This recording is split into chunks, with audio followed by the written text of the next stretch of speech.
Sekarang Malaysia dah ada tool yang tak payah tap kad atau tag untuk bayar tau. Lalu je tahu-tahu dah settle bayar. Dekat 9 Plaza Tol Lebuh Raya Utara Selatan ni dah ada tol projek rintis multi-lane fast flow yang menggunakan sistem ANPR iaitu Automated Number Plate Recognition. Jadi pengguna tol hanya perlu daftar app Just Go, link nombor plate kenderaan, linkkan kad kredit atau debit dan lalui tol tanpa perlu berhenti untuk bayar. Kalau korang nak tahu lebih pasal tol tanpa palang ni, boleh tengok dekat video part 29 dalam playlist otomotif dan pengangkutan kami. Tengok video part 30 untuk tutorial step by step cara daftar.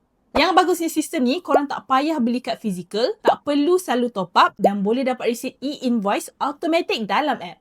Jom saya tunjuk cara linkkan kad kredit atau debit dalam app Just Go. Login dulu guna nombor telefon atau email, tekan add payment, tekan add payment method, tekan proceed, masukkan nombor kad, nama pada kad, tarikh luput kad, kod CVV atau CVC dan tik kotak pengesahan, tekan proceed.